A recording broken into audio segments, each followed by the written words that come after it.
Buttons, buttons, buttons, buttons, buttons, buttons. When I was little, I had an issue with buttons. There weren't any personal computers to be had, so any buttons that were around were in short supply, and if I saw them, I took every opportunity to push them.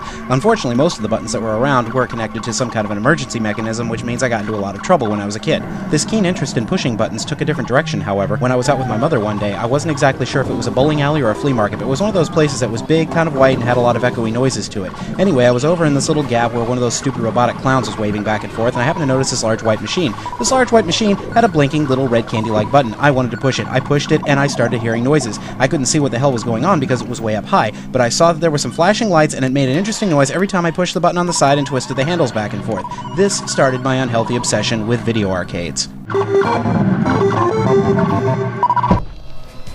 Arcades as I knew them have been dead for a very long time. However, that sweet, sweet ambiance will forever be etched into my mind. Rows upon rows of glowing cabinets putting off a delightful aroma of ionized ozone, while 1,000,001 familiar blips and bleeps advertised all around you that there was fun and excitement to be had at the drop of a mere quarter. To my eyes, what laid before me was a beautiful utopia, a promise of the future that brought more excitement than any amusement park ever could. To this day, the memory of the rare occasions where I got to stand all by myself, alone, in one of these shrines still gives me goosebumps. Now, it must be made known that not everything in an arcade would catch my attention. Shooting galleries were fun, but they were a little passé, and for some reason I could never quite hit anything on the target, so I usually ended up with no show for the quarters I spent. Skee-ball was okay, but it lacked flashiness and style. I especially lost interest in it when it turned out that my younger brother was better at it than me. Nothing says shame like getting owned at skee-ball by a 2-year-old. As far as the rest of the ticket-winning games were concerned, Whack-A-Mole gave me a complex because I could swear those little bastards were laughing at me, and the rest of the stuff just seemed to play off of people's impulse to gamble, which is never a healthy thing, to say nothing for the ever-increasing ticket inflation problem. Pinball was amazing, but it was something that I more or less had to grow into, not only because I couldn't see exactly what was going on in the entire board due to my size,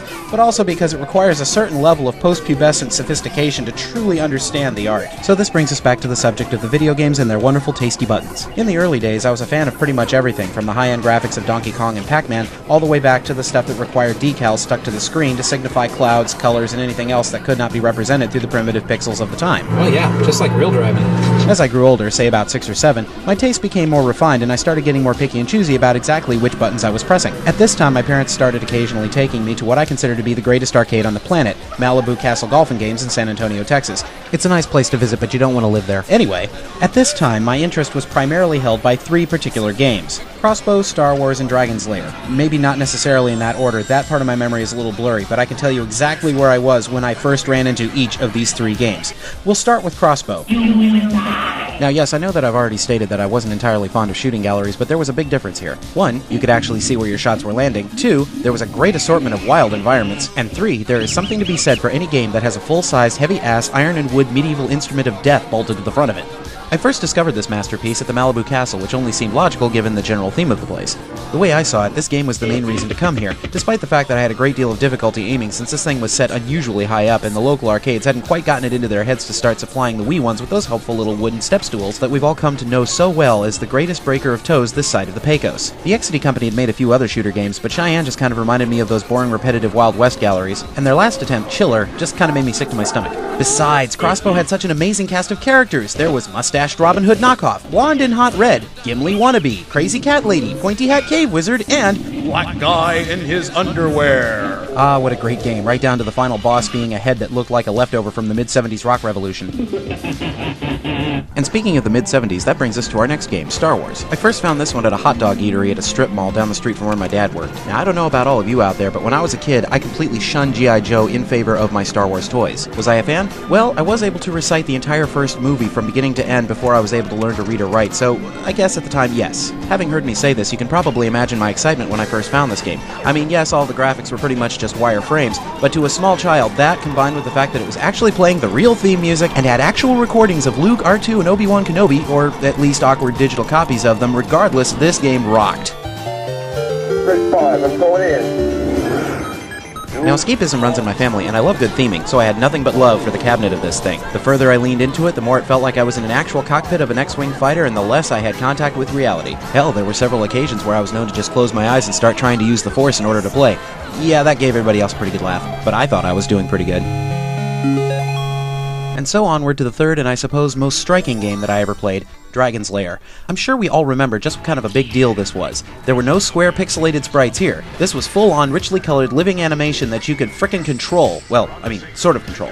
The visuals were created by Don Bluth, a true maniac of the animation industry, who showed us that even the most valiant knight was usually prone to screaming like a little girl.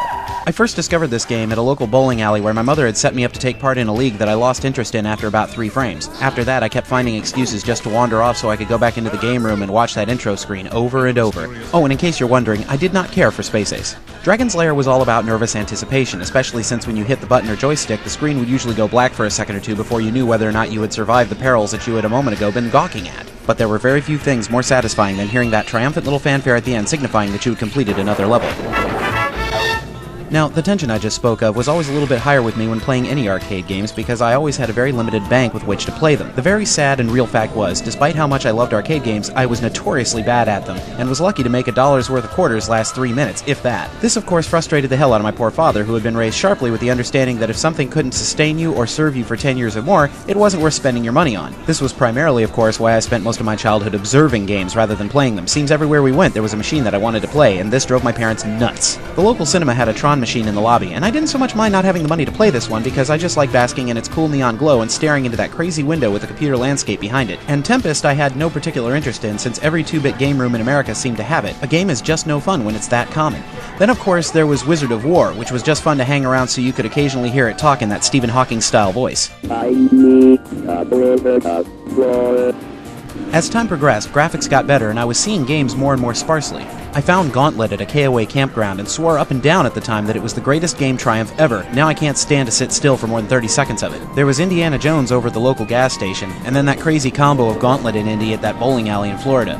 Then I started seeing airbrushed colors, side-scrolling multiplayer fighting, and so on and so on. If you follow me, things just seemed to get less and less interesting, like the better the look of the games got, the less fun they were to play, with a few minor exceptions. These days, arcade games seem to do nothing more than loudly emulate real life as closely as humanly possible. Even the fantasy stuff just seems overly complicated and too realistic in my eyes. And those true-to-life, Gone in 60 Seconds style driving simulators? I have a car. I'll abuse it like that when I'm good and ready. I feel the same way about games like Guitar Hero. If there's really that much work involved, why not just learn to play a real guitar? And have you seen this thing yet? Still, I do see the charm of the performance aspect of these things. I mean, who doesn't want to feel big, popular, famous, and amazing for even just a few minutes? It's just not my thing.